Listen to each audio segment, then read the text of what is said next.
ساعات وسيل سفر بس كنت تقدر تجيبها أنا جاكنا حالة إنك قال لك شيء أنا واحد اللي إلا حالته بيسحبني شو واحدة وسيل هلا اليوم كده بياخد بيت السنة بقول حالته horta xaaladdu waa xaalad nabadgeleed xaalad kala fogaansho ma aha dadka ma la xidhin oo xuduudda lama xidhin dadku way soo baxayaan baabuur baa keenaysa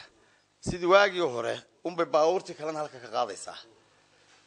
taasina waxaa keentay dhibaatooyinka dhacay meel walba ka jira qaraxyada ah ama dee warar la hayo ama dee raadad lagu daba jiro ama waxaasa horta sababay laakiin wax dhibaato ah oo dhex yaala labada dawladood oo maxaan ka raada maanta wayba ugu fiican yihiinba laakiin waxa weeye marka nabadgelyadu ay khatar timaado dee waa islaalin badan ayaa la sameeyaa xaqana way sameynaysaa xuduudda Soomaaliland xuduudda Djibouti way sameynaysaa dadkana lama celine dadka baabuurta xaqaasa soo qaadaysa sidii waagii hore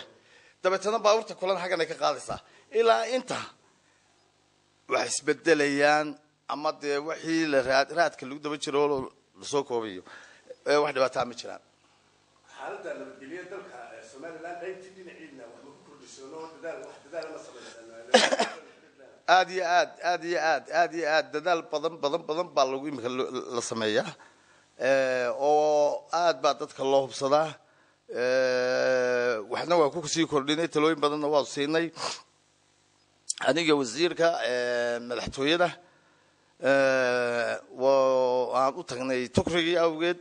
tukrigii oo dhisaya wadada Seylac ilaa loo yacdo ayaan anagu arrimihiisa u tagnay tiina si fiican baa u dhacaysaa Seylac oo dib habeen lagu sameeyo tukri ku sameeyo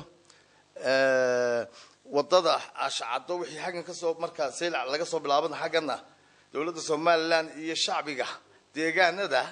ayaa iska kaashan doona insha Allah oo inay iyaduna taa gacan la dhaqaajiyo oo wasiirka madaxtooyada oo qaabilsan wadooyinka u dadaal fara badan ugu jiro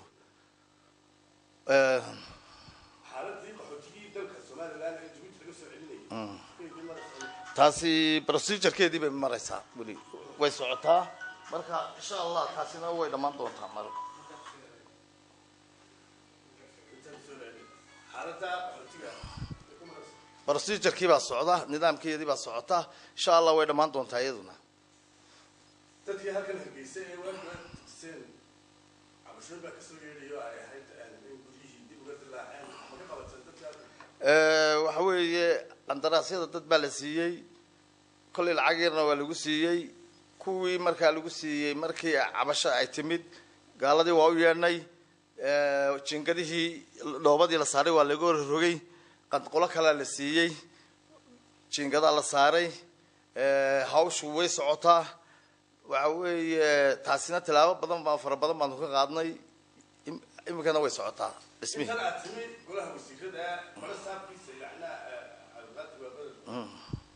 ma isleedahay xukuumadda Soomaaliland si dhawaasho fara badan baa dhacay oo kuna si fiicantiin wasiirada kale oo soo maray wallahi kuwa kalena way shaqaynayeen annaguna waa shaqaynaynaa oo oromaayo kuwa kale ma shaqaynayn dawladana lama shaqaynayn laakiin intii ay shaqaynayeen calafkooga bay qaadeen annaguna waa shaqaynaa de kale waa laga yaabaa in la kala dadaal bato aragtiduna waxa qaba annaga ma arki karnaa dadka arki kara oo tilmaami kara in ama shaqada aan socodsiinay ama inaan gaabsnahay marka taanu isma faaninayna ummadda sheegi doonta